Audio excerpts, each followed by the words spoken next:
Malaysia terdedah risiko serangan strok kerana faktor kehidupan sosial serta persekitaran, dan data terkini penyakit itu menunjukkan peningkatan kes dalam kalangan pesakit muda, terutama lelaki berusia pertengahan 30-an hingga 40-an.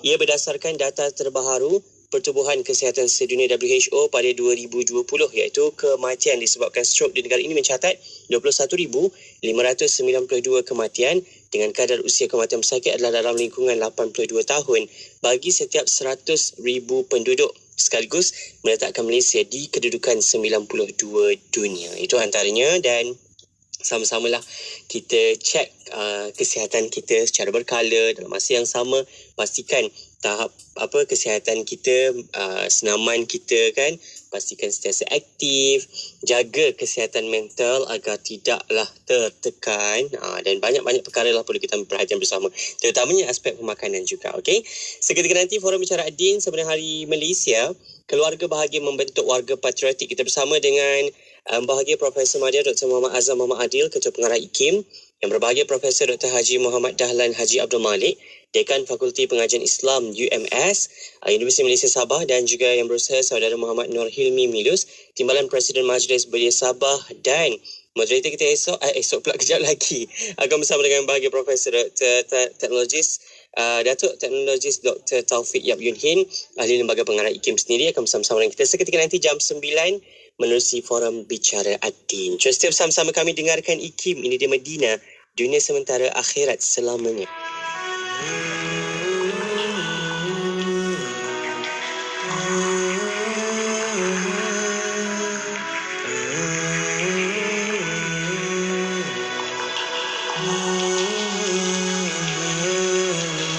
Wahai manusia, jangan engkau tertipu daya oleh dunia yang fana sebagai tempat pujian bagi kita. Dunia sementara, akhirat selama-lamanya.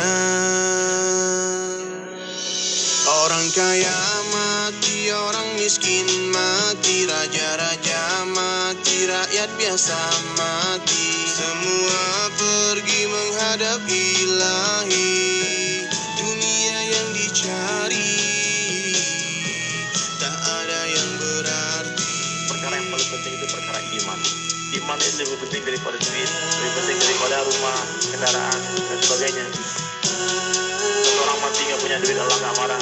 Mati nggak punya rumah, Allah nggak marah. Tapi kalau mati nggak punya iman gimana? Masalah. Harga iman itu sebesar darah. Itu Allah hargai dengan surga 10 kali dunia besar. Sahabat bertanya kepada Rasulullah, "Kaifan jadi imanana ya Rasulullah?" Sahabat bertanya seperti itu. Maka Rasulullah katakan, "Akhbiru bil qauli la ilaha illallah."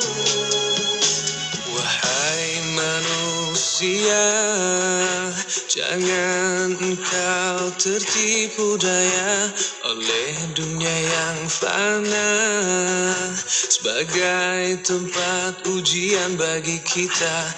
Dunia sementara, akhirat selama-lamanya. Orang kaya mati, orang miskin mati, raja-raja mati, rakyat biasa mati. Orang kaya mati, orang miskin mati, raja-raja mati, rakyat biasa mati. Orang kaya mati, orang miskin mati, raja-raja mati, rakyat biasa mati. Orang kaya mati, orang miskin mati, raja-raja mati, rakyat biasa mati. Orang kaya mati, orang miskin mati, raja-raja mati, rakyat biasa mati. Orang kaya mati, orang miskin mati, raja-raja mati, rakyat biasa mati. Semua pergi menghadap Ilahi. Dunia yang dicari tak ada yang berarti. Dunia yang dicari takkan dibawa mati. Inspirasi, inforia, Islam, semuanya di IKIM.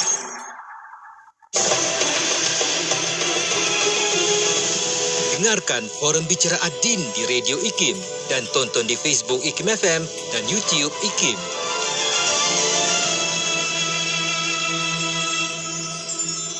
Bismillahirrahmanirrahim. Alhamdulillahirabbil alamin wassalatu wassalamu ala asyrafil anbiya'il mursalin wa ala alihi wa sahbihi ajmain. Amma ba'd.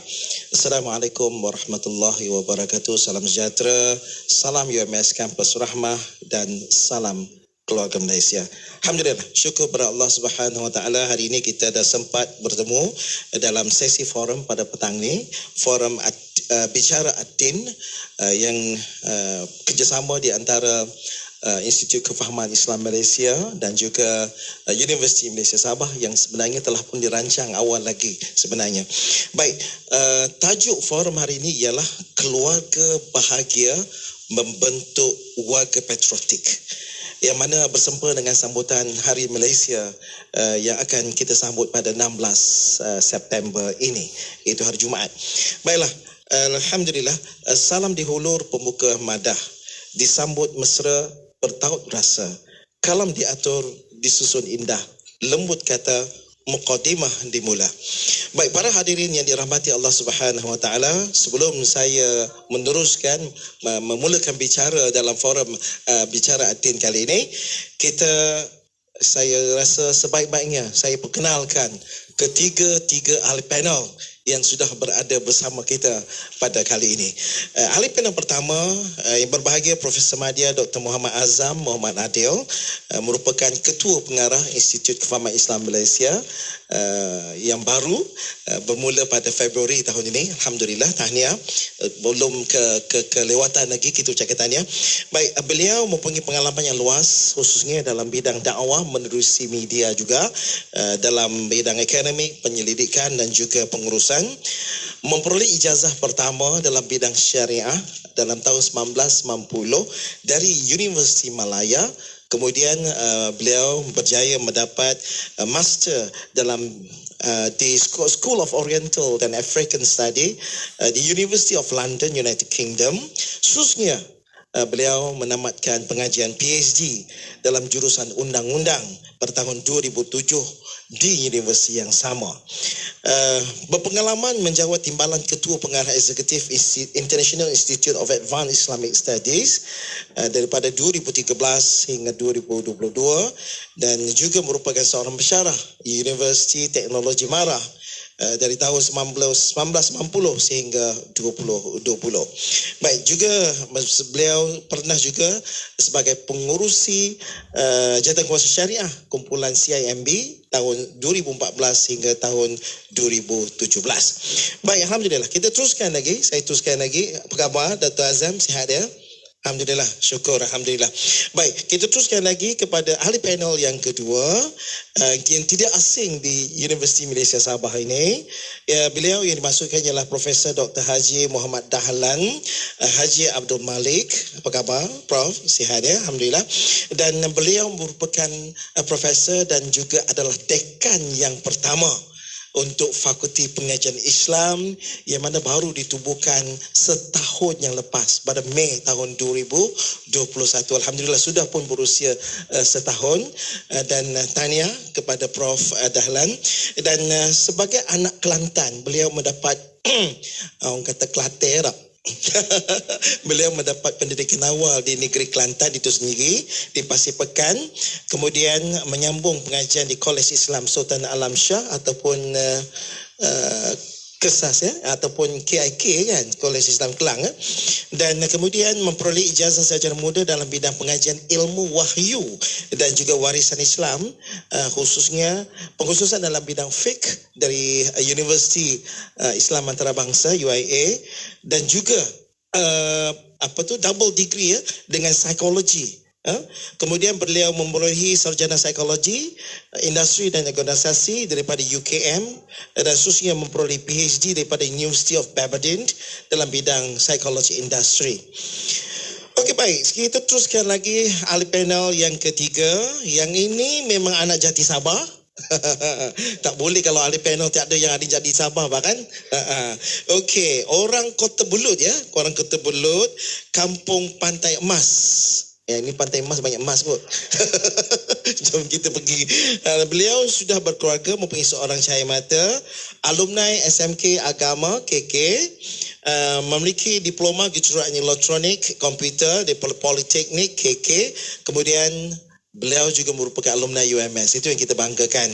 Ijazah sarjana muda sains, matematik dan komputer grafik dari UMS ya. Masa itu SST bahkan. Ya, okey, baik. Beliau juga memiliki pengalaman dalam bidang perniagaan industri makanan dan juga minuman. Terkini beliau merupakan pengarah Sabah Youth Research Center di bawah Kementerian Belia dan Sukan Sabah, dan beliau adalah timbalan Presiden Majlis Belia Sabah dan juga yang dibertua Angkatan Belia Islam Malaysia. Okey, baik. Alhamdulillah. So saya telah meninggalkan ketiga-tiga ahli panel forum pada petang ni, dan saya ingin menyatakan syarat-syarat dalam bagaimana prosedur forum ini. Kita ada 3 pusingan. Pusingan pertama, setiap panel diberikan masa 7 minit. Kemudian pusingan kedua juga 7 minit. Tetapi panel untuk pusingan ketiga hanya 5 minit untuk kesimpulan saja. Boleh, baik. Kita teruskan dalam pusingan pertama. Kita mulakan dengan saya mulakan dengan Profesor Madya Dr. Muhammad Azam dulu. Kita tahu bahawa gagasan yang dibawakan oleh Yang Amat Berhormat Perdana Menteri Malaysia ialah keluarga Malaysia. Dan sudah tentu keluarga Malaysia kita ingin keluarga yang bahagia. Dan bagi membentuk sebuah keluarga yang bahagia, dan juga bagaimana keluarga bahagia itu boleh membentuk warga patriotik itu sendiri dalam konteks negara dan juga keluarga Malaysia. Yang mana kalau di Sabah kita tengok kita mempunyai lebih daripada 45 etnik dan suku kaum negeri Sabah. Khususnya bagaimana kita boleh hidup dalam keadaan aman, damai, harmoni itu sendiri. Mungkin doktor boleh ulaskan. Silakan. Terima kasih Prof. Taufik Yap. Assalamualaikum warahmatullahi wabarakatuh. Alhamdulillah wassalatu wassalamu ala asyrafil mursalin wa ala alihi wa sahbihi ajmain. Para panelis yang lain, Prof. Dahlan, Saudara Helmi Milus, tuan-tuan dan puan-puan sekalian. Jadi, untuk menjawab soalan yang pertama ini, apabila kita membincangkan tentang keluarga bahagia membentuk warga patriotik, jadi kita kena bincang sedikit apa yang dimaksudkan dengan keluarga. Jadi kalau kita bercakap atau membincangkan tentang keluarga, dia mestilah ada satu elemen yang tertentu. Jadi pembentukan keluarga itu mestilah tidak lain tidak bukan dia mempunyai pertalian ataupun satu ikatan, sama ada dia mempunyai hubungan darah ataupun dia mempunyai ikatan yang permulaannya mungkin atau melalui perkahwinan. Dan daripada pertalian inilah maka dia menimbulkan rasa saling harap-mengharap satu sama lain yang ditetapkan oleh agama dan diteguhkan oleh undang-undang. Jadi kita tak boleh lari daripada agama dan undang-undang dalam aspek pembinaan keluarga tersebut. Dan ini semua mesti difahami oleh setiap individu yang dinamakan ahli dalam keluarga tersebut. Jadi tuan-tuan dan puan-puan, kalau kita belajar bahasa Arab lah, kalau kita tak belajar bahasa Arab pun kita selalu dengar perkataan ini, iaitu perkataan usrah. Jadi usrah ini adalah keluarga yang membawa maksud ahli keluarga yang bersama-sama menjalani satu proses pembentukan yang dibina atas semangat ukhuwah. Dia mesti ada semangat ukhuwah. Dalam perkataan usrah ni, kita faham juga ada setengah-setengah tu disebut usrah ni ada perbincangan-perbincangan halakah-halakah di peringkat-peringkat tertentu. Tapi apa yang saya nak cerita di sini adalah usrah dan aspek definisi itu yang berbentuk keluarga tersebut. Jadi ada disebut di sana itu perbincangan tentang bila kita sebut usrah ni dia mesti ada 3 prinsip, iaitu ta'aruf. Kalau apa maksud ta'aruf, iaitu kita mestilah saling mengenali. Kalau tidak ada saling mengenali, maka macam mana pembentukan satu keluarga tersebut? Saya nak bincang panjang, masa tak cukup. Jadi kita boleh hanya sebut sahajalah apa itu ta'aruf. Jadi kita selalu di universiti tahun Mula-mula tahun pertama mula-mula masuk universiti ada minggu ta'aruf. Sebab nak kenal, nak faham. Bukan saja dengan rakan sebaya kita, universiti, pegawai dan sebagainya. Kemudian kita mesti ada tafahum. Saling faham memahami. Jadi kalau tidak ada saling faham memahami, itulah berlakunya pergeseran, pergaduhan. Tapi orang kata kalau dalam keluarga, bergaduh adik-beradik ni, dia tak pergi ke mana lah. Dia akan kembali. Tapi kalau dalam aspek keluarga yang besar, aspek warga, aspek masyarakat, kalau pergaduhan itu dia akan membawa pada masalah. Dan kita semua tahu bahawa perang saudara yang berlaku di negara-negara tertentu membawa banyak akibat kemusnahan, infrastruktur, keruntuhan ekonomi, keruntuhan institusi keluarga yang dibina itu. Dan akhir sekali mestilah ada takaful. Yang sekarang kita faham, insurans Islam disebut takaful. Apa maksud takaful? Ialah dia saling bantu-membantu. Jadi kerana itu kita beli takaful itu, kita nak supaya kita saling bantu-membantu kawan kita apabila adanya kecelakaan ataupun adanya kecederaan ataupun adanya kemalangan, supaya ada tabung itu boleh membantu. Jadi kita keluarkan sedikit sumbangan itu, ada pelaburan dan ada tabaruk. Di situ yang tabaruk itu kita tidak akan mendapat apa-apa manfaat secara material, tapi kita akan dapat manfaat secara hari kemudian. Jadi kita tak adalah fikir sikit-sikit pahala. Rupanya sebenarnya hidup kita ni penuh dengan pahala. Dalam aspek keluarga itu kita membantu bukan saja dalam aspek material dan segala aspek tersebut. Jadi tuan-tuan dan puan-puan sekalian, keluarga yang bahagia ialah keluarga yang sejahtera. Apa yang dimasukkan dengan sejahtera? Kan? Yang dimasukkan dengan sejahtera, kalau kita tengok dalam perbahasan di kalangan orang bahasa lah, istilah di sini ialah yang mempunyai sifat ataupun keadaan yang aman dan makmur. Jadi betul, ini negara yang sejahtera. Kan? Mestilah dia aman dan makmur, senang dan tenteram. Tidak ada berlaku perkara-perkara yang menjejaskan ketenteraman awam.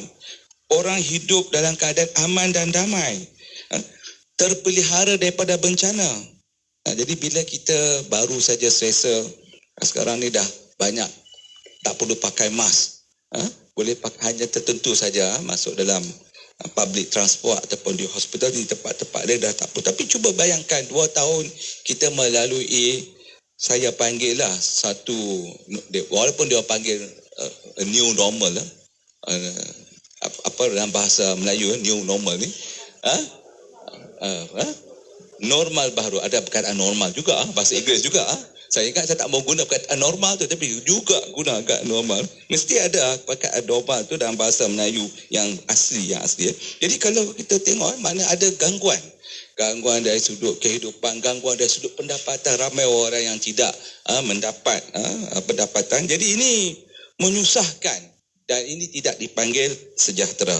Jadi masa tak mengizinkan saya nak panjang banyak lagi, saya nak bagi point, tapi saya nak cakap dengan seminit yang tinggal ini ialah, menurut Wahbah Zuhaili, Dr. Wahbah Zuhaili, dia kata keluarga yang sentiasa beriltizam dengan undang-undang yang disyariatkan oleh Allah serta berpegang teguh kepada nilai-nilai ataupun akhlak dan adab. Nak bincang akhlak dan adab ni berjam-jam.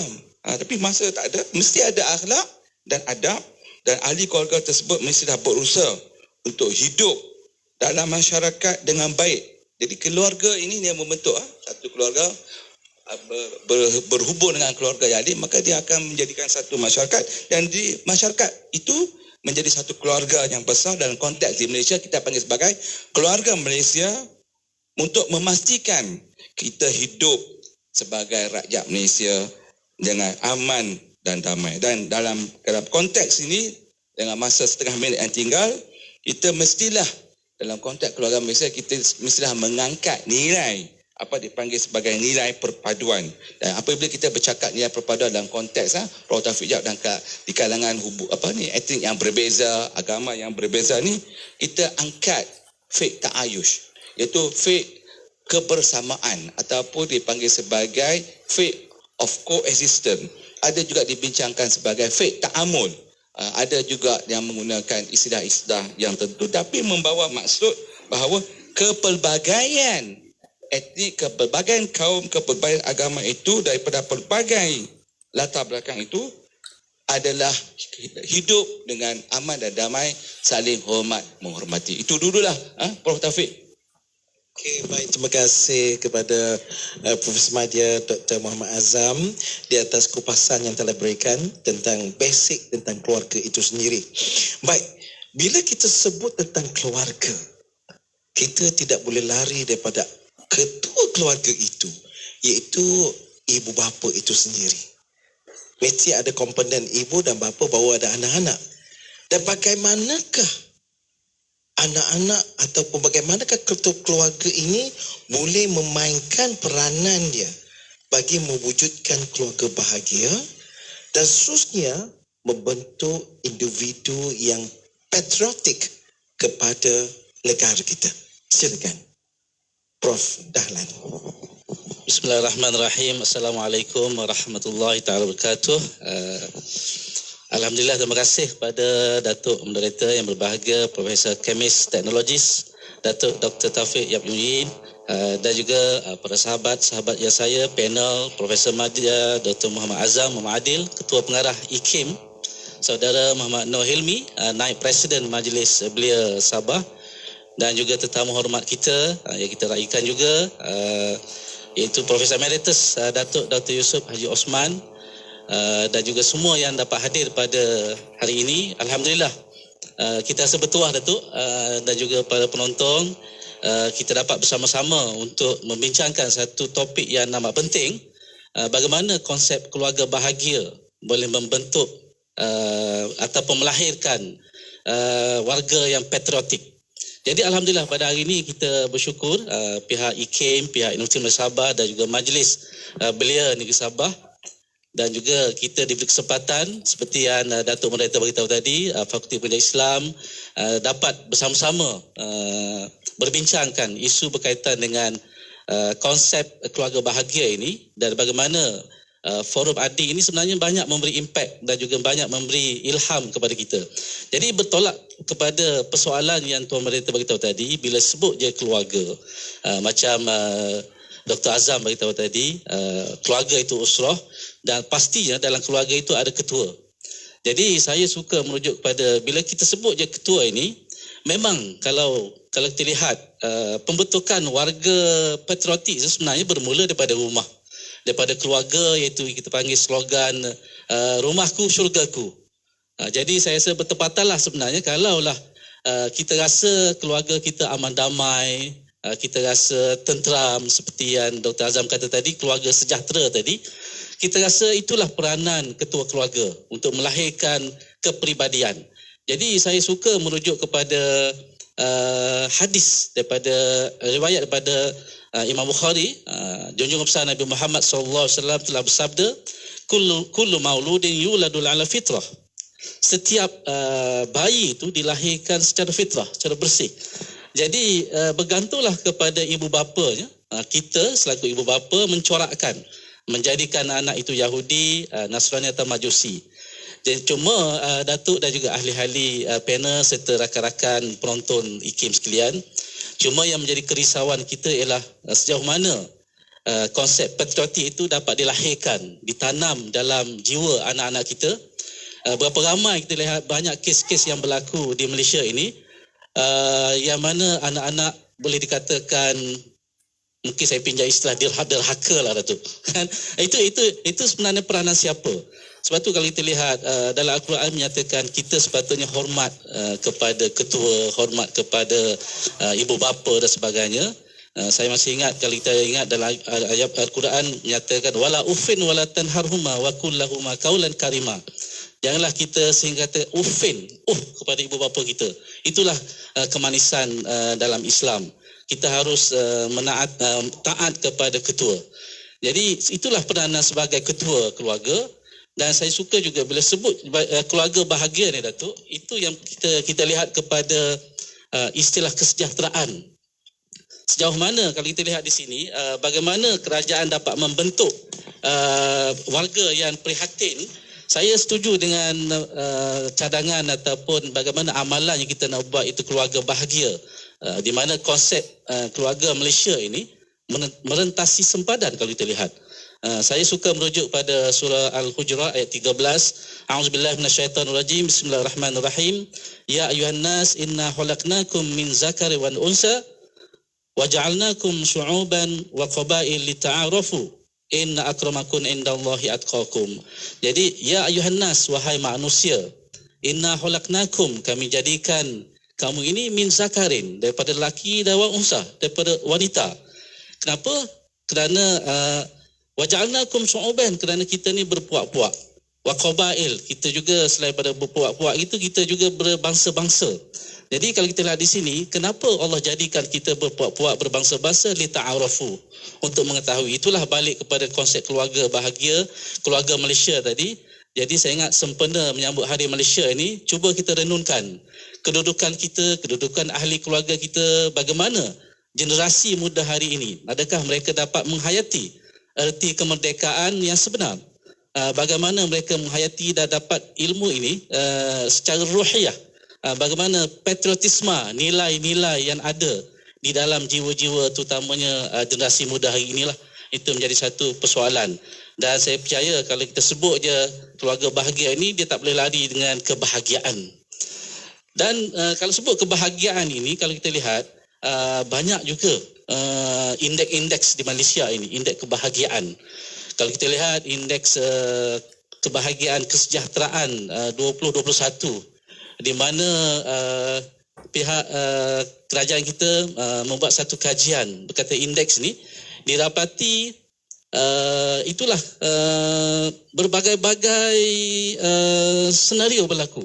Dan kita lihat di yang keluarga paling bahagia berdasarkan kepada indeks ini ialah di Labuan. Mungkin suasana Labuan, Datuk, kebahagiaan mungkin penduduk di Labuan ini boleh orang kata boleh bersantai-santai dengan keluarga secara aman damai. Dan kalau kita lihat indeks yang paling rendah di Selangor, 5.7. Jadi mungkin Selangor, mungkin keadaan bandaraya yang besar, mungkin tidak ada masa untuk berinteraksi dengan keluarga. Jadi itulah sebenarnya yang paling utama, ialah kita cuba menerapkan konsep patriotik ini. Kita selaku ketua rumah, ketua keluarga, seperti yang Dr. Azam beritahu tadi, usrah atau keluarga itu mempunyai ciri-ciri tertentu. Dan kita cubalah melahirkan ciri-ciri keluarga yang bahagia. Jadi konsep bahagia ini, saya percaya slogan daripada Kerajaan Negeri Sabah pun, Sabah Maju Jaya. Di mana S itu lebih pada sektor industri dan pelancongan. Dan M itu betul, modal insan dan juga kesejahteraan rakyat. Itu kita perlu tekankan. Dan akhir Jaya, J itu lebih pada jaringan industri dan sebagainya. Jadi saya ingat itu saja untuk permulaan, Datuk.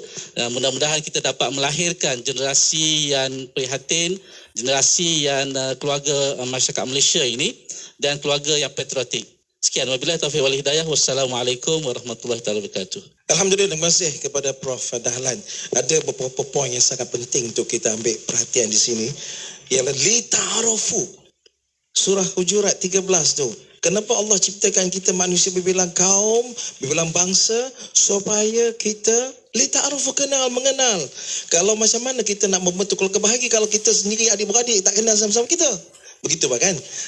Kemudian bagaimanakah indeks kegembiraan itu juga dikaitkan dengan keadaan semasa yang kita masih lagi dalam keadaan endemik. Kita baru lepas daripada pandemik, sekarang dalam keadaan endemik. Mungkin pasca endemik, macam mana pula kita berhadapan dengan suasana baru. Baik, kita akan sambung dengan Prof. Dahlan selepas ini. Lepas itu, kita terus kepada panel yang ketiga, Saudara Muhammad Nur Helmi Milus, sebagai seorang belia yang masih muda lagi, bertenaga, semangat yang tinggi. Bagaimanakah belia itu sendiri dalam masyarakat itu memainkan peranan supaya anak-anak muda kita sayang kepada negara, mempunyai sikap semangat patriotisme kepada Malaysia. Silakan. Negeri yang maju dalam ilmu agama maupun dunia. Tapi yang menarik, penafsiran tentang negeri dengan mempunyai penguasa yang adil dan soleh serta penduduk yang hormat dan patuh. dan juga negeri yang di dalamnya terjalin hubungan harmonis di antara pemimpin dan masyarakat. Jadi untuk kita capai KPI ini yang berbahagia Datuk adalah negara terbaik seperti yang dimaksudkan tadi adalah perlu dengan semangat patriotisme yang mendalam dalam jiwa sanubari seluruh warga negara, tidak kisah dia ini sama ada dia ini rakyat ataupun pemimpin. Semangat patriotisme ini diikuti dengan rasa kebertanggungjawaban yang tinggi serta mendalam dalam hatinya. Jadi iaitu perasaan seperti yang disebutkan dalam definisi tadi, mahukan yang terbaik untuk negara, rasa cinta sehingga kalau dia berada di Morocco ataupun di Balkan sekalipun, dia tidak lupa untuk balik ke tanah airnya hanya untuk menurunkan undi di pilihan raya. Apalagi kalau dia berada di negaranya sendiri. Jadi maksud saya itu adalah membantu negaranya itu sampai dia mahukan yang terbaik, sampai ke tahap mengundi itu perlu dihayati. Jadi dalam forum ad-din ini kita bicara ad-din, kita bicara tentang agama. Jadi tidak salah kalau saya tekankan bahawa mengundi waktu pilihan raya itu juga adalah suatu kesaksian dan amanah keagamaan yang dipertanyakan. Jadi di sini berlaku titik pertemuan idea patriotisme dan juga tanggungjawab dalam agama. Mana tidak, dia bukan suatu benda yang sekular, tapi dia juga ada di dalam agama Islam. Jadi selain daripada mengundi tadi, ada juga penterjemahan tentang semangat patriotisme itu dengan menghafal dan menghayati rukun negara, berdiri tegak semasa lagu tanah air dimainkan, lagu negaraku, Sabah tanah airku, mengikuti perarakan sambutan kemerdekaan Hari Malaysia dan sebagainya. Tapi ini kita boleh lihat secara literal dan kesatuan perpaduan itu berlaku pada waktu itu saja. Jadi apa yang saya concern adalah tentang nilai-nilai dan moral bagi seorang tiap warga negara Malaysia. Jadi next mungkin 1 minit yang terakhir adalah tentang keluarga bahagia. Bagaimana keluarga bahagia boleh membentuk? Sekali lagi saya definisikan makna bahagia. Bahagia itu bersifat subjektif, adalah suatu rasa yang tidak pernah cukup. Tapi kasarnya bahagia itu berkaitan dengan kegembiraan, rasa kecukupan dan keselesaan. Jadi oleh demikian, sebelum kita cakap tentang membentuk belia patriotik daripada keluarga tadi dan bagaimana membentuk belia patriotik itu, kita selesaikan dulu daripada asas-asas seperti yang dikatakan oleh Abraham Maslow, iaitu tentang pembangunan manusia berkenaan dengan tahap keperluan manusia itu, 5 tahap itu dipenuhkan dahulu. Dan ini bukan daripada Maslow ini ada juga terkandung dalam Islam yang kita selalu sebut dalam maqasid syariah, 5 tahap keperluan itu. Jadi ini perlu dipenuhkan dahulu, kecukupan itu, asas-asas itu dipenuhkan dahulu, baru kita cakap tentang kesedaran sosial untuk keluarga bahagia.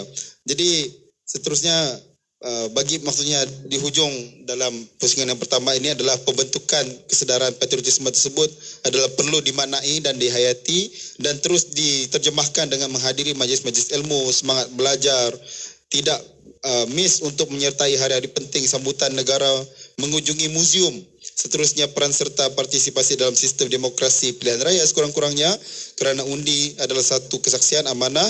Jadi barulah kita boleh capai tahap KPI negara terbaik model surah daripada surah Sabah ayat 15. Jadi itu adalah makna warga patriotik belia yang saya maksudkan. Terima kasih. Okey, terima kasih kepada saudara Muhammad Nur Helmi. Hakikatnya maknanya belia itu mestilah menjadi seorang yang bertakwa. Takwa itu juga haruslah datangnya juga daripada akhlak sebagaimana disebutkan tadi, yang mulia itu sendiri.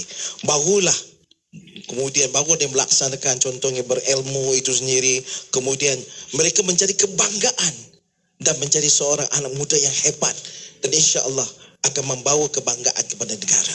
Baik, demikian tamatnya pusingan yang pertama. Kita terus kepada pusingan yang kedua pula.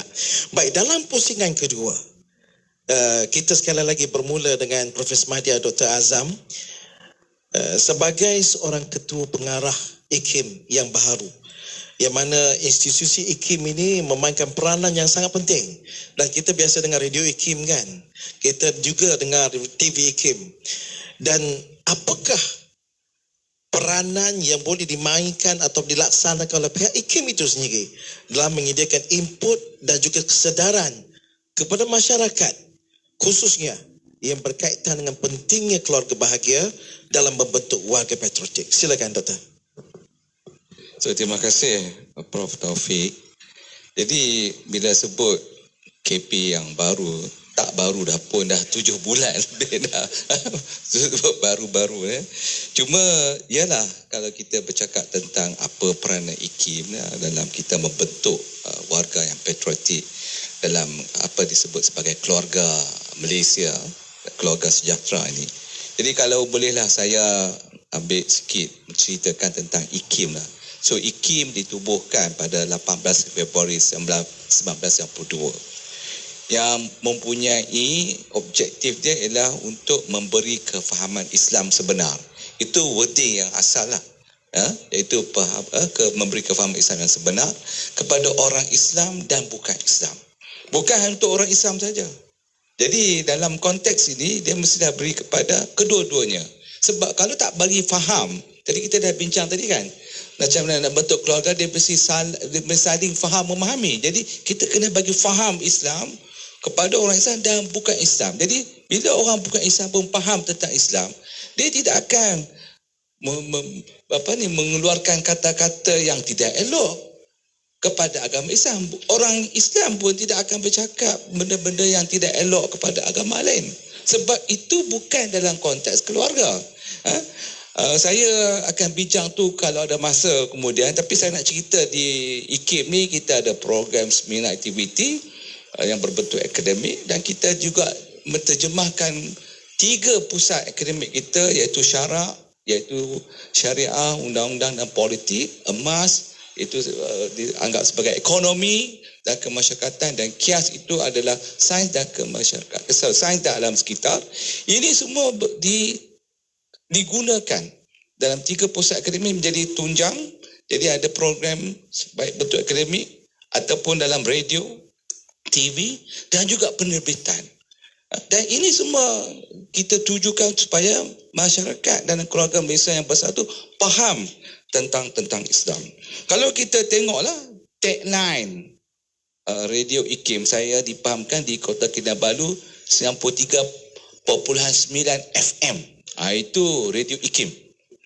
Radio IKIM. Jadi bila saya datang sini tanya-tanya, tahu 93.9. Jadi saya pakai baju IKIM ni, orang kata ini orang radio IKIM lah ni.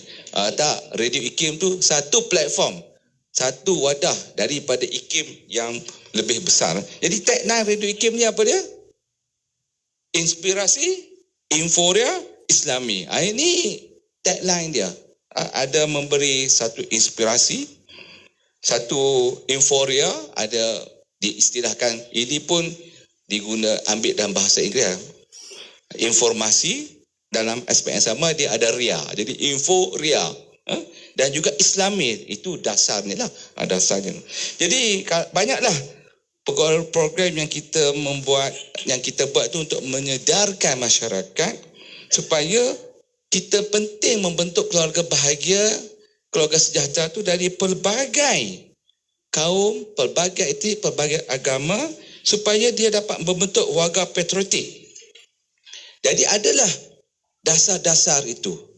Umpamanya dasar dalam negara kita ada perlembagaan sebagai tunjang kepada perpaduan, kepada pemberi hak dan sebagainya. Dan ini mesti kita faham sebagai rakyat keluarga Malaysia, keluarga sejahtera yang mempunyai jati diri yang tinggi, dia mestilah mengambil perlembagaan itu sebagai satu dokumen tertinggi negara yang diterjemahkan dalam kehidupan sehariannya. Umpamanya kita ambil perkara 3/1 Islam adalah agama persekutuan, agama-agama lain boleh diamalkan dengan aman dan damai. Jadi kita faham di Sabah Islam adalah agama resmi. Agama-agama dapat diamalkan dengan aman dan damai. Jadi kita terima itu sebagai satu titik pokok yang penting untuk keharmonian agama dalam bab itu. Jadi dalam program umpamanya radio, kita banyaklah menceritakan perkara-perkara ni. Adanya segmen Warna Pagi, kalau tuan-tuan dan puan-puan dengar, di pagi-pagi itu ada segmen Warna Pagi 6 hingga 10 pagi, banyaklah topik dibincangkan semasa dan sebagainya. Kalau kita dalam bulan kemerdekaan, bermulanya 15 Ogos sehinggalah 16 September tu bulan kemerdekaan, untuk 31 Ogos dan juga 16 September hari Jumaat ini banyak dibincangkan tentang kapsul, ada talk show berkenaan dengan kemerdekaan dan juga Hari Malaysia. Walaupun Semenanjung itu dipisahkan dengan Laut Cina Selatan yang memakan masa antara Kuala Lumpur ke Kota Kinabalu dalam kapal terbang lebih kurang dalam 2 jam lebih. Kita juga ada open forum dalam bahasa Inggeris. Ini untuk juga menarik orang-orang yang bukan Islam untuk memahami Islam itu. Walaupun saya dipahamkan kalau dalam bahasa Melayu itu kita ada lebih kurang dalam 300,000 pendengar bukan Islam mendengar Radio IKIM. Tapi untuk yang bahasa Inggeris mungkin jumlahnya lebih tinggi. Kemudian kita ada juga segmen prihatin di sebelah pagi di mana kita ada slot lensa. Ini ada perbincangan di kalangan ahli-ahli akademik di IKIM. Kemudian slot syariah dan perundangan. Ini membincangkan tentang isu-isu syariah dan perundangan dan juga slot-slot dan juga aktiviti-aktiviti yang lain yang ada dalam radio itu.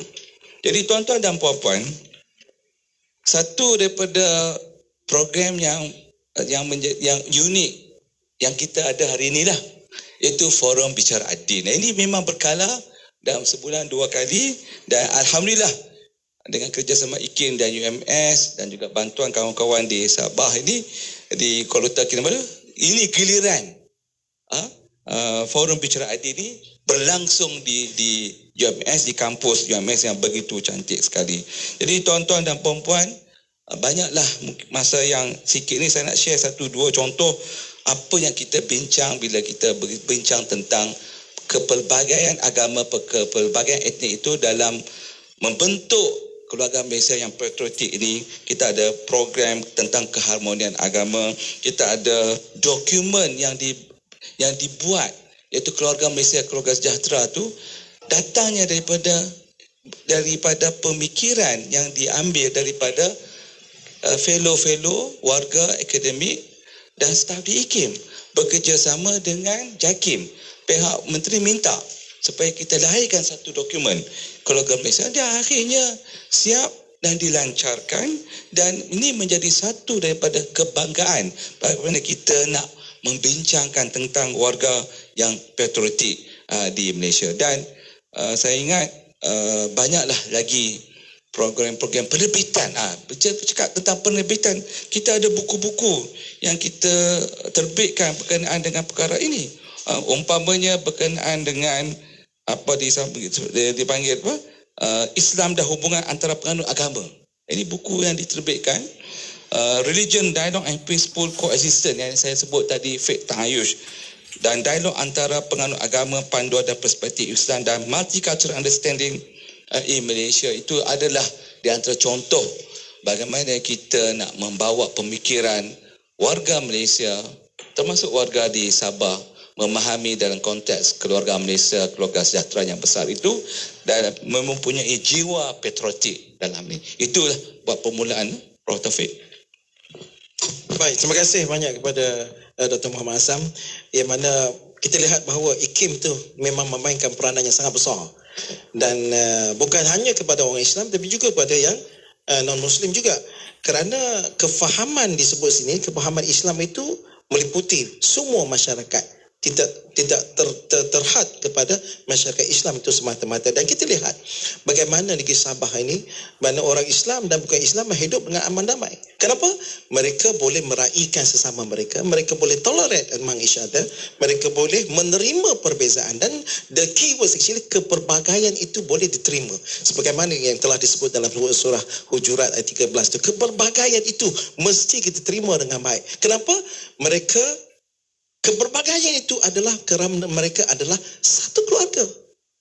Dia tak boleh condemn orang ini, dia tak boleh condemn orang itu, kerana semua keturunan ada dalam satu keluarga mereka. Baik, kita teruskan kepada Profesor Dahlan. Kalau kita lihat dari segi kacamata seorang psikologi lah, seorang pakar psikologi, apakah peranan sebenarnya IPT ataupun pihak universiti awam itu sendiri dalam melahirkan pelajar yang memiliki semangat patriotisme yang tinggi dan juga dapat mengaplikasikan dalam kehidupan seharian. Apatah lagi dalam keadaan yang kita sekarang baru habis pandemik, dalam endemik, lepas tu pasca pandemik pula, bagaimana keadaannya nanti? Apakah anak-anak muda kita, khususnya lah sebab saya sebutnya anak muda kerana dia ada universiti, dan itu yang seronoknya kalau kita kerja universiti ni, kita sentiasa bersama anak muda. Dan kita pun tak rasa tua sebab kita akan bersama anak muda. Okey, Prof. Dahlan, silakan. Alhamdulillah, terima kasih Datuk Moderator. Saya melihat pada dari segi tadilah, kalau kita mendengar daripada Dr. Azam berkaitan dengan peranan IKIM banyak sebenarnya, dan pelajar kita sebenarnya menumpang tuah jugalah, banyak aktiviti yang pelajar kita dapat join, program-program yang diadakan. Dan kalau kita lihat warga universiti sebenarnya seharusnya menitik beratkan kesedaran ataupun awareness berkaitan dengan sikap cinta atau patriotik, cinta kepada negara kita ini. Jadi seperti yang kita bincang sebelum ini, dia bermula daripada rumah sehingga ke sekolah, masyarakat dan juga universiti.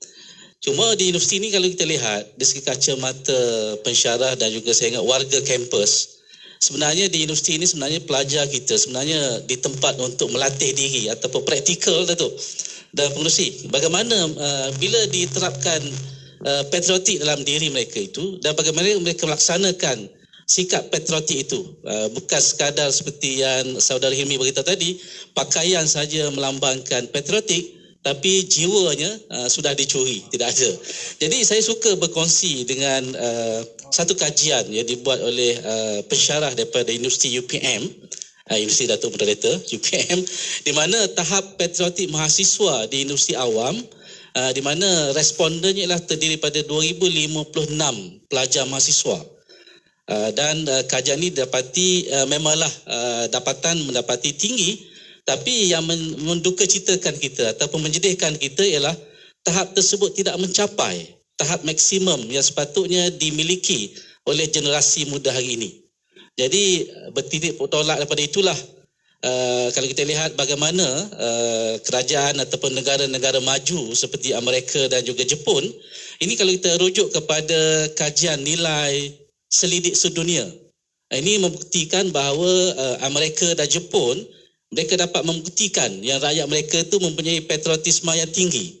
Sebab itu kita lihat kalau di Jepun, amalan-amalan yang dilaksanakan oleh generasi mereka, satu istilah kita panggil kamikaze, di mana pantang menyerah kalah. Dan juga satu istilah kita panggil kaizen, iaitu sentiasa memperbaiki diri. Jadi bayangkan kalau masyarakat generasi muda kita di universiti ini dapat menanamkan semangat patriotisme, dapat melaksanakan nilai-nilai murni ini, saya percaya kita tergolong daripada mereka yang boleh dikatakan maju seiring dengan negara-negara barat yang lain. Jadi yang menjadi persoalan utama Datuk Moderator dan juga para panel dan juga para penonton sekalian, adakah generasi muda hari ini faham berkaitan dengan rukun negara kita? Jadi yang kita risau ni kenapa? Sebab hasil kajian yang dibuat oleh Biro Tata Negara, walaupun kajian agak lama Datuk dan juga Dr. Azam tahun 2014, menunjukkan indeks patriotisme negara dalam kalangan mahasiswa, di mana respondennya 1,200 pelajar, didapati berada di tahap rendah. Jadi bayangkan adakah pelajar kita sekarang ini, sebab itulah saya percaya banyak program-program yang diadakan oleh pihak universiti untuk menjamin mahasiswa ini menuju ke arah patriotisme yang tepat. Sebab itu saya ingat yang kita lihat di universiti banyaklah program seperti yang saya contoh di Universiti Malaysia Sabah lah, Datuk dan juga Dr. Azam dan juga Saudara Hilmi. Mungkin Saudara Hilmi pun menjalani proses ini, di mana Pusat Kurikulum dan Pemajuan Pelajar menetapkan bahawa kalau pelajar di bawah CGPA mereka di bawah 2.4, maka mereka diwajibkan menyertai badan beruniform. Dengan andaian kita, badan beruniform dapat melahirkan mahasiswa kita berjiwa patriotik. Jadi kalau kita lihat, kalau pelajar kita berjiwa patriotik, pastinya mereka sayang, cinta kepada negara, maka saya percaya keluarga pun harmoni, negara kita pun aman. Jadi yang merisaukan kita juga ialah bagaimana jati diri pelajar kita, mahasiswa kita. Kerana nilai-nilai kemanusiaan ini mungkin sudah terhakis disebabkan teknologi. Jadi adakah teknologi hari ini mengawal pelajar kita? Sebab itulah menjadi kerisauan para pendidik di sekolah, di universiti. Adakah pelajar kita ini sudah dikawal oleh teknologi? Nilai-nilai kemanusiaan. Sebab itu sebagai contoh, mungkin pengajaran kita dapati bila berlakunya pandemik baru-baru ni kan, bagaimana kelas secara online. Jadi yang paling penting adalah pelajar kita ni integriti mereka macam mana? Adakah mereka hanya mendengar kuliah secara tidak memahami secara langsung, ataupun mereka join kuliah tu kadang-kadang join tanpa ada jiwa mereka di dalam kuliah? Itu menjadi persoalan. Jadi itulah yang paling penting bagi saya ialah generasi muda hari ini tidak seharusnya dibawa oleh arus kemodenan. Jadi itu penting untuk kita memberi kesedaran supaya semua generasi kita hari ini sedar berkaitan dengan pentingnya jati diri yang perlu ada. Sebab itulah di universiti kita meletakkan pelajar ini supaya mereka aktif dalam persatuan. Dan kita juga kalau tengok di pihak hal ehwal pelajar juga menetapkan pelajar-pelajar ini supaya mereka bergaul. Contoh di asrama misalnya, mereka ditempatkan daripada berbagai-bagai kaum. Mereka tidak boleh kalau katakan kaum Melayu sahaja sebagai contoh. Sebab kita tengok di Malaysia ini sebagai contoh yang terbaiklah saya kira, seperti yang Datuk Mereta beritahu tadilah, warga di Sabah ini terdiri daripada berbagai etnik, lebih daripada 36 etnik. Bagaimana dalam satu keluarga ada yang Muslim, ada yang bukan Muslim, tapi mereka boleh hidup aman damai. Itulah sebenarnya kemanisan berkeluarga dan keluarga bahagia. Dan masa saya ingat mungkin hampir tidak mencukupi di sini. Cuma saya cuba melihat sebagai contohlah filem Mak Kilau. Filem Mak Kilau ini memang ada sifat patriotik, di mana filem ini boleh menggabungkan generasi muda, generasi lama, berbagai bangsa. Dan kita lihat 90 juta kutipan berjaya dihasilkan. Jadi inilah sebenarnya menunjukkan bahawa warga kita sebenarnya mempunyai jati diri tinggi. Sebab itulah saya suka merujuk pada surah Al-Imran ayat 103, wa'tasimu bihablillahi jami'an wala tafarraqu. Kita hendaklah berpegang kepada tali Allah secara menyeluruh. Jadi kalau kita lihat sini, kita jangan tak boleh berpecah belah. Kita satu keluarga yang harmoni, satu warga kampus yang harmoni, dan kita tidak perlu berpecah belah. Itulah kemanisan keluarga bahagia. Saya ingat itu saja buat masa ini, Datuk Moderator. Wabillahi taufiq wal hidayah. Wassalamualaikum warahmatullahi taala wabarakatuh. Assalamualaikum warahmatullahi wabarakatuh. Alhamdulillah. Terima kasih Prof Dahlan. Dan akhir sekali kepada saudara Muhammad Nur Helmi. Apakah itu, terus ada dua perkara yang ada tanya ni sebenarnya. Apakah tips, pertamanya apakah halangan dulu? Apakah halangan yang menyebabkan ada anak muda kita yang kurang patriotism? Dan apakah tips yang membolehkan mereka mempunyai semangat patriotism yang lebih baik? Silakan. Sekali lagi yang berhormat yang berbahagia Datuk. Jadi tentang halangan ya. Tentang halangan daripada sini saya suka untuk membuat dari sudut pandang sejarah. Jadi sejarah dan patriotisme itu dia tidak lari, dia lebih kurang hampir berkaitan dan boleh kita katakan dia sinonim. Jadi sekiranya para belia ini tidak memahami dan menghayati sejarah itu, bahkan jadi mereka sambut Hari Merdeka, sambutan Hari Malaysia pun hanya untuk berseronok dan hanya untuk beramai-ramai memeriahkan, menonton fireworks dan sebagainya. Jadi saya fikir ini pun menjadi satu halangan kepada kepada mempraktikkan semangat patriotisme dalam kalangan belia. Dan seterusnya adalah tambahan apabila banyak lagi elemen-elemen luar yang kita bawa masuk. Sebagai contoh K-pop ya. K-pop sana, K-pop sini, sampai ke makanan pun kita K-popkan. Ini adalah elemen luar yang dibawa masuk dan secara tidak langsung sebenarnya dia akan meleburkan identiti kebangsaan belia tersebut, warga negara, sampai dia tidak kenal apa tentang, sebab kalau kita sebut tentang sejarah, dia berkaitan dengan tradisi, dia berkaitan dengan kebudayaan, dia berkaitan dengan identiti.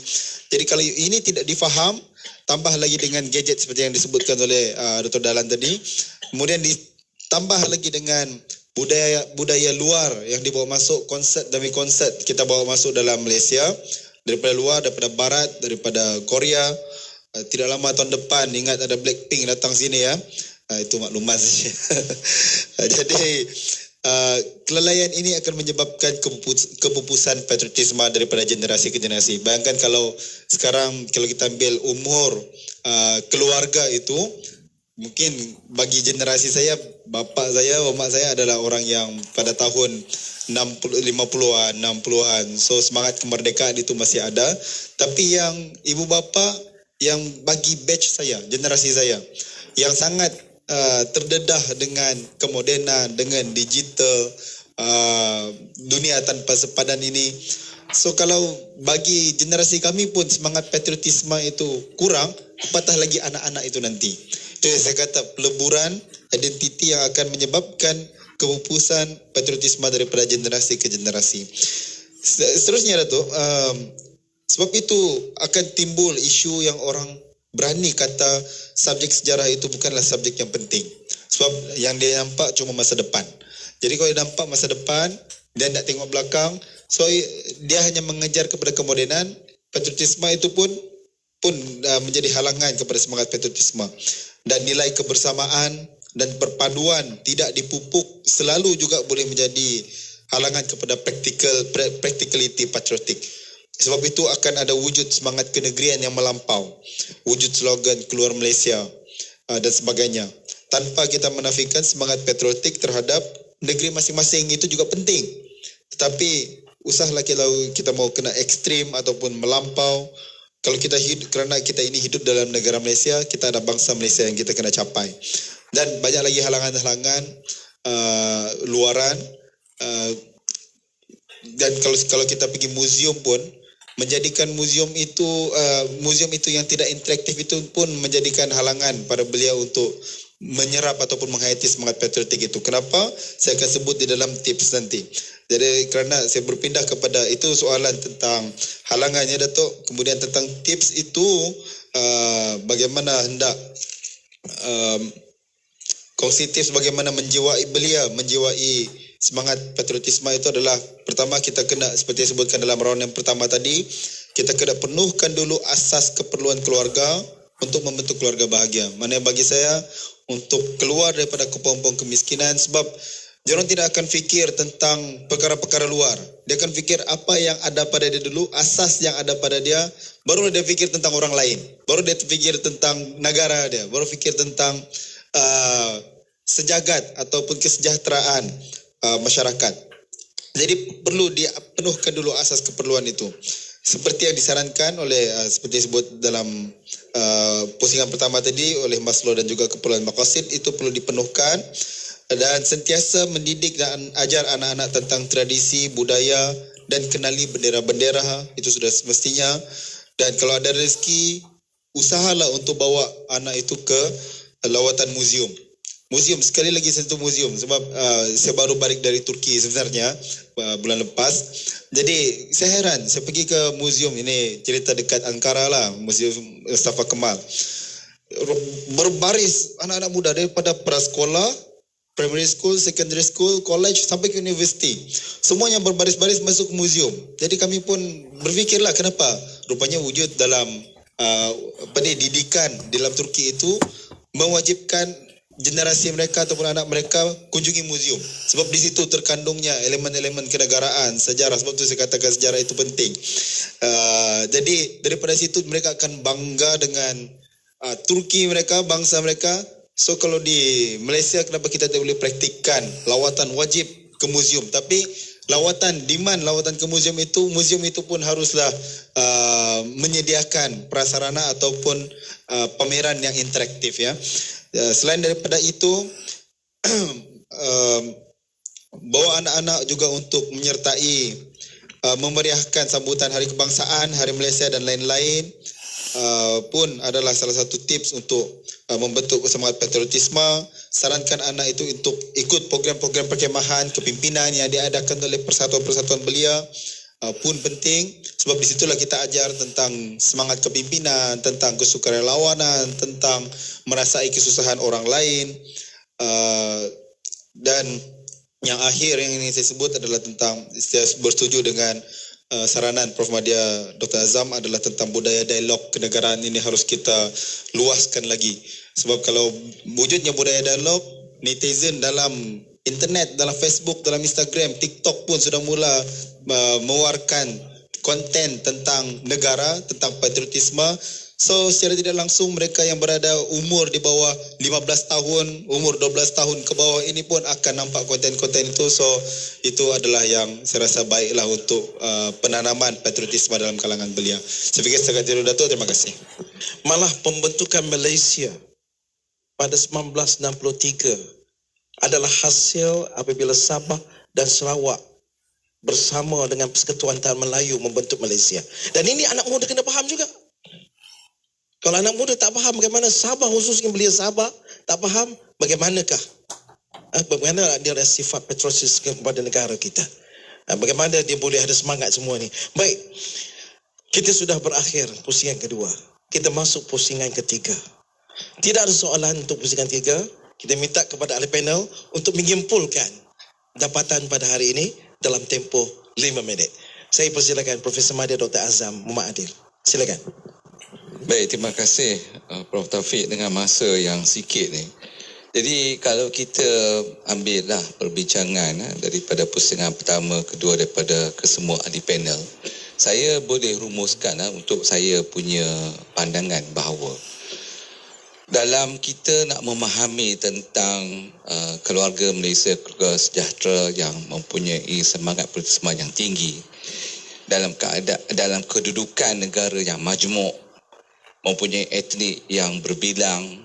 Di Sabah ni saya kurang pasti berapa suku kaum yang ada, 40 lebih, macam-macam anutan agama yang tidak beragama. Kemudian kita ada masyarakat yang berbilang kaum di Semenanjung. Jadi dalam hal ini saya mengambil pendekatan, di awal saya bincang itu ada disebut fiqh ta'ayush, fiqh ta'amul dan sebagainya itu. Saya mengambil pendekatan fiqh ta'ayush, iaitu the jurisprudence of coexistence sebagai satu daripada model yang perlu kita tekankan, iaitu pendekatan yang perlu kita tekankan berdasarkan keadaan semasa dan kedudukan wakil ataupun realiti tempatan. Kerana itu kita dalam hal ini, Islam tu dia mengangkat tentang agama itu, budaya, adat tempatan itu seharusnya mengikut suasana yang ada. Kerana itu dalam konteks perundangan Islam, baik dalam aspek usul fiqh itu sendiri pun, dia ada sebut al-adah muhakamah.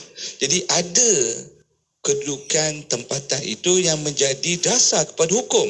Dan kalau kita ambil konteks yang asalnya, yang bersifat umum dalam Quran dan As-Sunnah itu, ia tidak mengharuskan. Tapi oleh kerana dia mengambil pada keadaan setempat, maka diharuskan. Dalam hal ini, saya nak ambil bahawa prinsip-prinsip yang perlu ada dalam fiqh ta'ayuh dalam perbincangan kita dalam pelbagai masyarakat yang berbilang kaum dan agama ini ialah, yang pertama sekali yang mesti ada al-mahabbah, iaitu kasih sayang. Tak ada kasih sayang macam mana? Suami isteri pun kasih sayang, anak, suami isteri, mak bapak dengan anak, anak dengan mak bapak kasih sayang. Ukhuwah, persahabatan dan persaudaraan, mesti ada ukhuwah. Tak ada ukhuwah, macam mana kita nak membentuk keluarga ini? Kemudian kita ada tasamuh. Tasamuh ini adalah toleransi. Dan dalam dokumen keluarga Malaysia itu, IKIN diminta untuk mengangkat agenda tasamuh. Jadi tasamuh ini toleransi. Kita sebagai suami isteri dengan anak-anak, banyak kita amalkan toleransi ini. Kemudian kita mestilah ada dalam bahasa Inggeris sebagai trustworthy. ataupun boleh dipercayai. Jadi kalau kita dah ambil keempat-empat prinsip yang ada dalam fiqh ta'ayush ni dalam konteks keluarga Malaysia yang pelbagai ni, saya ingat boleh kita bangunkan dalam keadaan yang tu. Jadi saya nak bawa dalam masa 2-3 minit yang akhir ini bagaimana Rasulullah SAW membawa pendekatan satu model negara yang berbilang masyarakat tetapi bersatu padu, iaitu negara Madinah. Kita 2 bulan yang lalu kita celebrate, kita merayakan Ma'al Hijrah. Jadi apabila Nabi Muhammad SAW berhijrah ke Madinah, apa yang dia buat? Ya, kita semua tahu dia membina masjid. Fungsi masjid tak sama. Kita cuba nak buat tapi tak sama. Mungkin dia negara-negara Islam yang lain dia berjaya. Mestilah pupuk rohani dan jasmani. So rohani penting, kemudian jasmani. Kemudian dalam masa yang sama, Nabi Muhammad SAW mempersaudarakan orang Muhajirin dan orang Ansar. Ini penting sebab mesti ada persaudaraan tadi yang kita bincang tadi, 4 prinsip yang ada dalam fiqh ta'ayush tadi. Dalam hal ini, maka adanya satu piagam, ikatan dari sudut perundangan yang mengikat semua orang Islam dan bukan Islam, iaitu piagam Madinah. Iaitu dipanggil sebagai Perlembagaan Madinah ataupun The Constitution of Madinah, yang orang Islam dan orang bukan Islam yang mempunyai semangat cintakan negara, iaitu negara Madinah, supaya berjanji untuk memelihara dan melindungi negara. Kalau ada pencerobohan, mereka akan bangkit sama-sama, orang Islam dan bukan Islam, bangun untuk mempertahankan negara. Balik kepada negara kita, kita mempunyai perlembagaan persekutuan sebagai satu perlembagaan tertinggi yang sepatutnya menjadi penyatuan kepada semua etnik dan agama, dan kita menjadikan rukun negara yang diperkenalkan pada tahun 70 itu sebagai satu dokumen untuk kita mengeratkan lagi persaudaraan yang ada antara kaum, antara agama, antara Semenanjung dan Sabah dan Sarawak. Jadi tuan-tuan dan puan-puan, saya menganggap keluarga Malaysia, keluarga sejahtera yang mempunyai sifat patriotik mestilah menunjukkan semangat kesungguhan cintakan tanah air yang kita telah nikmati, walaupun dengan keadaan 2 tahun kita melalui kehidupan yang agak sedikit berbeza, tapi alhamdulillah dalam endemik ini dan dalam kehidupan yang kita lalui, insya-Allah dengan semangat ukhuwah, semangat persaudaraan dan juga prinsip-prinsip yang saya telah sebut tadi, insya-Allah kita dapat hidup dalam keadaan aman dan damai. Dan juga apa yang disebut oleh saudara Helmi, baldatun thayibatun wa rabbun ghafur. Sekian, setakat itu dulu. Assalamualaikum warahmatullahi wabarakatuh. Baik, terima kasih. Malaysia ini penuh dengan keperbagaian. Manusia itu berbagai. Tetapi walaupun kita berbagai, tapi semua manusia adalah berasal daripada manusia yang pertama, itu Nabi Adam. Maknanya semua kita bersaudara. Walaupun kita bangsa lain, walaupun kita agama lain, walaupun kita percaya lain, walaupun kita budaya lain, tetapi kita tetap adalah saudara. Sebab itulah di Sabah ni saya dah kata, sebagai orang Sabah kita mau cakap Sabah bahkan Helmi.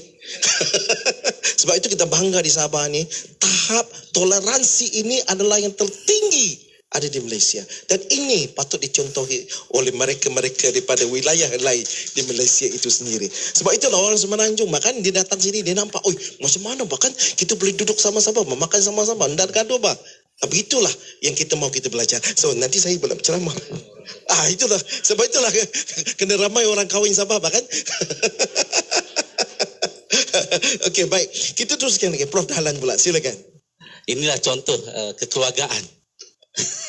Jadi kesimpulan kita dapat rumuskan di sini, memanglah untuk mendapat jati diri ataupun keluarga yang prihatin, keluarga Malaysia ini, dia balik kepada perkara asas seperti yang Dr. Azam beritahu tadi, ciri-ciri keluarga bahagia. Dan saya percaya kalau kita lihat untuk mencapai teras keluarga bahagia ini ada beberapa konsep yang mungkin kita harus ingat. Yang pertamanya ialah keterangkuman, di mana ibu bapa perlu bersifat adil kepada anak-anak dan sebagainya, dan yang kedua ialah kebersamaan, dan yang ketiganya kesyukuran. Jadi secara asasnya bila kita bincang tadi bagaimana untuk melahirkan keluarga bahagia, perlunya ada kesejahteraan. Seperti definisi Dr. Azam tadi, keluarga bahagia, usrah yang bahagia dan sejahtera. Dan saya suka merujuk kepada indeks jugalah, indeks kebahagiaan, The World Happiness Index tahun 2021. Daripada kajian 149 negara, di mana negara kita Malaysia berada di tempat ke-79.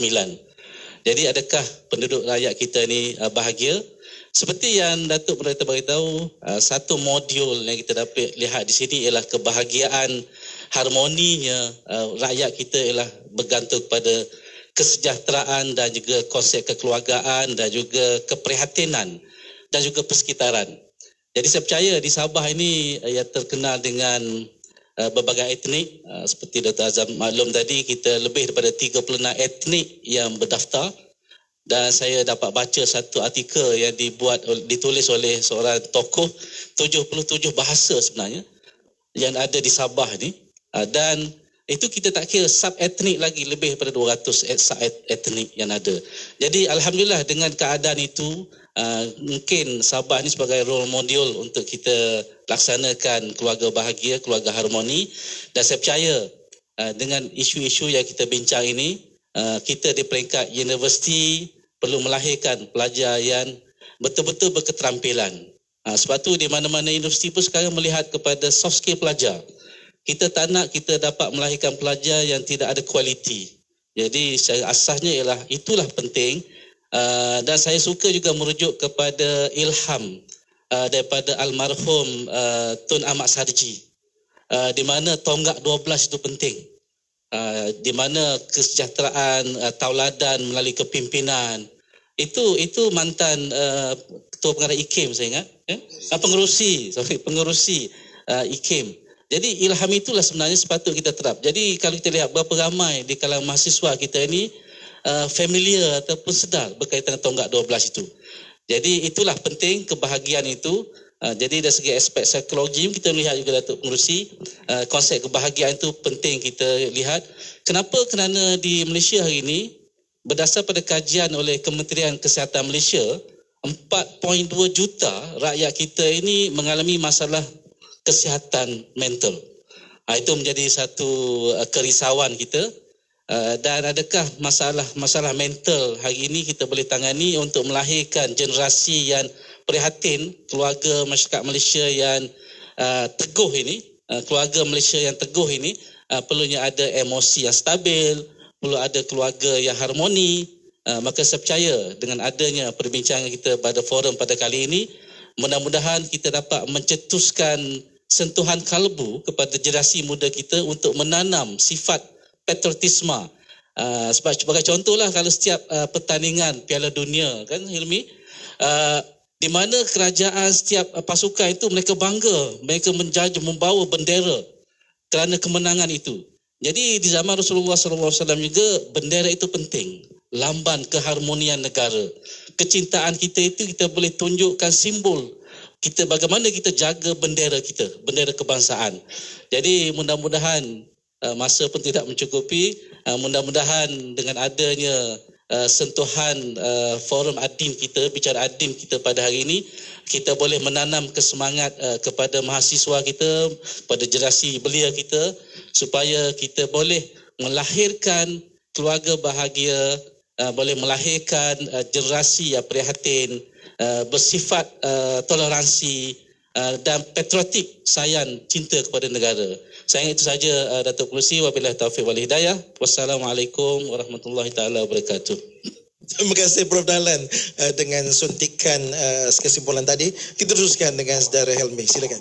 Untuk harapan dan kesimpulan yang mungkin saya boleh sebutkan di sini adalah tentang patriotisme itu haruslah mendalam, dan mendalamnya itu harus sampai ke hati sanubari individu dan masyarakat. Maksudnya saya konsisten dengan daripada pusingan pertama. Kedua adalah patriotisme yang saya yakini adalah patriotisme yang betul dihayati, bukan hanya mengikuti program-program dan memakai pakaian tradisi dan sebagainya, tapi haruslah sampai terus ke hati sanubari, dan itulah yang akan mampu membentuk watak bangsa negara, bangsa rakyat kita. Maknanya bangsa tiap-tiap warga negara itu dibentuk patriotisme itu yang mendalam, itulah yang kita namakan sebagai bangsa Malaysia. Sebab di dalam ABIM kita sangat komited dengan agenda pembentukan bangsa Malaysia ini. Sebab kalau kita sampaikan, kita wacanakan ataupun kita bincang, kita dialogkan apakah bangsa Malaysia itu sudah tercapai, apakah dia sudah terbina, sehingga kita mau bentuk. Sampai perkataan bina dengan bentuk pun kita bahaskan. Sebab kalau kita mau bentuk, adakah bangsa Malaysia sudah terbina? Jadi bagi kami adalah belum tercapai, dan ini harus disambung lagi sehinggalah berlakunya pembentukan agenda gagasan pembentukan bangsa Malaysia tersebut. Dan trust kesepakatan bersama dalam bangsa Malaysia itu adalah terkandung di dalam rukun negara. Jadi tentang rukun negara yang berbahagia Datuk haruslah dihayati dan diwacanakan semula rukun negara ini. Seperti yang Profesor Dr. Dahlan sebutkan tentang pemahaman belia ataupun pelajar universiti tentang rukun negara ini, persentasenya adalah rendah. Jadi harus diwacanakan semula, bukan hanya mengangkat ikrar, hafal ke tidak, tapi disitulah trust itu tentang agamanya, kepercayaan kepada Tuhan, kesetiaan kepada raja dan negara, keluhuran perlembagaan, kesetiaan kedaulatan undang-undang, kesopanan dan kesusilaan, bahkan tentang akhlak, tentang nilai, tentang moral pun disebut dalam rukun negara. Jadi kenapa tidak rukun negara ini kita wacanakan semula? Sebab kita berdasarkan dengan dapatan tadi. Seterusnya, saya juga berharap agar aspek sejarah itu sekali lagi terus dibugarkan, seperti tayangan filem yang disebutkan oleh Dr. Dahlan tadi tentang Mat Kilau. Filem-filem seperti ini, aspirasi patriotisme itu perlu lagi diperbanyakkan lagi. Sekarang kita nampak habisnya Mat Kilau, ada Air Force, dan Air Force sedang berlangsung sekarang, baru saja dilancarkan. Akan dibuat lagi filem yang termahal di dalam Malaysia, paling pertama termahal di dalam Malaysia, tentang Bakara, peristiwa Bakara disebut, ada tentang patriotisme juga. Perlu diperbanyakkan untuk menjadikan bangsa Malaysia itu sebagai satu jenama naratif dalam semua aspek kehidupan, sampai ke makanan, sampai ke pakaian, sampai kepada fashion, itu semua tentang bangsa Malaysia. Harus dijenamakan. Dan seterusnya adalah tentang muzium. Sebab ini sangat berkait, sebab itulah dapatan saya lepas saya mengunjungi luar negara, adalah muzium itu perlulah lebih interaktif, dan dia bukan saja menjadi kunjungan kalau tidak ada pilihan lain. Kalau orang datang Sabah kata kita pergi Kundasang, kita pergi Tanjung Aru tengok sunset, tapi apa kata kalau muzium itu pun jadi salah satu kunjungan utama pelancong. Jadi maksudnya muzium pun kena bersedialah untuk kemas balik, menjadikan pameran-pameran itu lebih interaktif. Sebab kalau macam para belia mau hang out ataupun kopi-kopi kah, bosan-bosan hujung minggu, dia kata apa kata kita pergi muzium. Sampai ke tahap itu patriotisme itu berlangsung, wujud dalam dirinya. Dan di hujung ini saya ingin mengambil kesempatan untuk mengucapkan terima kasih di atas ruang dan peluang yang diberikan. Terima kasih, dan saya ingin mohon maaf di atas kekurangan dan kesilapan sepanjang saya menjadi panel pada petang ini. Maafkan, inilah anak muda yang cuba belajar dan ingin cuba menimba pengalaman untuk sepentas bersama dengan para cendekiawan. InsyaAllah, terima kasih. Jumpa di lain kali. Terima kasih yang bagi Datuk. Assalamualaikum. Terima kasih. Anak muda mengesyorkan supaya kita kenal sejarah. Apakah kita ini pernah melihat batu bersumpah di Kendingau? Mungkin ramai yang belum tahu lagi. Inilah saya baru pergi, saya tahu. Sebab itulah itu adalah salah satu sumpah daripada orang Sabah di atas pembentukan Malaysia. Kita kena tahu. Kita cari lepas ni. InsyaAllah saya rasa kita telah pun mengupas panjang lebar tentang keluarga bahagia menjadi pemangkin kepada pembentukan keluarga yang patriotik. Dan saya tidak perlu mengulas lebih panjang lagi, dan saya sekali lagi mengucapkan jutaan terima kasih kepada ketiga DK panel yang telah sudi bersama kita pada hari ini dan menjayakan Forum Bicara Ad-Din yang disiarkan dengan kerjasama Institut Kefahaman Islam Malaysia dan juga Universiti Malaysia Sabah. Dengan itu kita akhiri dengan wabillahi taufiq wal hidayah. Wassalamualaikum warahmatullahi wabarakatuh dan salam sejahtera. Forum Bicara Ad-Din dibawakan kepada anda oleh IKIM, Inspirasi Inforia Islam.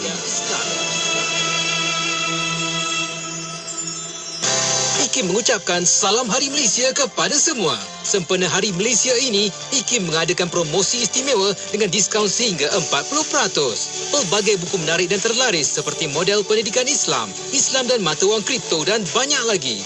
Dapatkan koleksi buku IKIM dengan melayari www.ikimniaga.my atau melalui aplikasi Shopee dan Lazada. Cari IKIM Jarak Niaga. Untuk bantuan, hubungi 011-576-9400. Hello, Assalamualaikum Adila. Saya ni Maria. Waalaikumsalam. Ya, Maria. Kenapa tu? Ni tadi saya dengar radio IKIM. Tempahan sewaan Dewan untuk Majlis Kawinan dah dibuka untuk tahun hadapan. Kemarin kan awak tanya bilalah tempahan sewaan di IKIM akan dibuka. Kan anak awak nombor 2 nak kahwin kan? Oh, iya ke? Alhamdulillah. Lega sangat. Saya bukan apa, Maria. Buat majlis perkahwinan di Dewan IKIM tu, kemudahan surau, parking yang luas, akses ke lebuh raya dekat dan harga yang ditawarkan pun berbatutan. Senang cerita, semualah kemudahan ada. Kalau macam tu, cepatlah WhatsApp 0183530746 untuk tempahan sekarang. Majlis korporat keraian pun boleh tempah. Saya ulang Maria nombornya ya, 0183530746. Okey, Maria, terima kasih banyak-banyak. Sekarang saya telefon. Assalamualaikum. Lahad Datu 107.3 FM. Tawaran menarik. Radio IKIM membuka ruang dan peluang kepada para penaja untuk memperkenalkan produk dan perkhidmatan kepada lebih 1 juta pendengar seluruh Malaysia. Jom tingkatkan penjenamaan syarikat anda melalui pengisian rancangan menarik bersama tawaran iklan percuma sepanjang tahun. Rebut peluang ini dan nikmati pelbagai faedah penajaan yang sangat berbaloi. Hubungi 017-345-2564 atau 012-686-9236. Kami sedia membantu anda. Ayo bersama-sama dalam infak pembinaan Masjid Kampung Sungai Pusu Gombak. Percayalah, sesungguhnya tidak akan berkurang harta dengan melakukan sedekah. Anda terus boleh berinfak melalui laman sesawang masjidsungai-pusu.com atau ke akaun Bank Islam 1416-2011-000520. Jom infak. Hello, Assalamualaikum Adila. Saya ni Maria. Waalaikumsalam. Ya, Maria. Kenapa tu? Ni tadi saya dengar radio IKIM. Tempahan sewaan Dewan untuk Majlis Kawinan dah dibuka untuk tahun hadapan. Kemarin kan awak tanya bilalah tempahan sewaan di IKIM akan dibuka. Kan anak awak nombor 2 nak kahwin kan? Oh, iya ke? Alhamdulillah. Lega sangat. Saya bukan apa, Maria. Buat majlis perkahwinan di Dewan IKIM tu, kemudahan surau, parking yang luas, akses ke lebuh raya dekat dan harga yang ditawarkan pun berbatutan. Senang cerita, semualah kemudahan ada.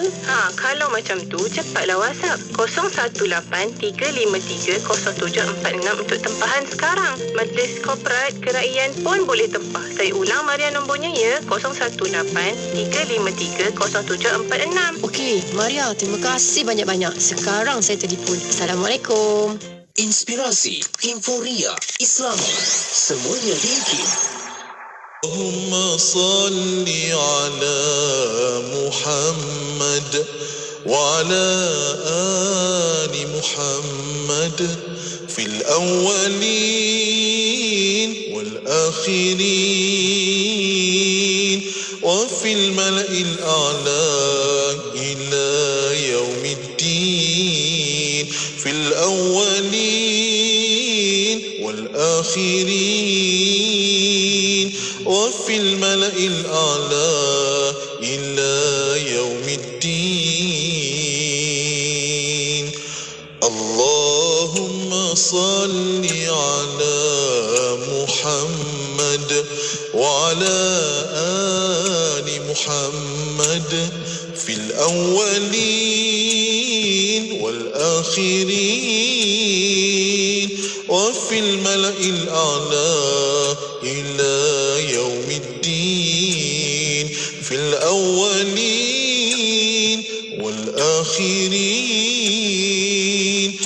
وفي الملأ الأعلى إلى يوم الدين. اللهم صل على محمد وعلى آل محمد في الأولين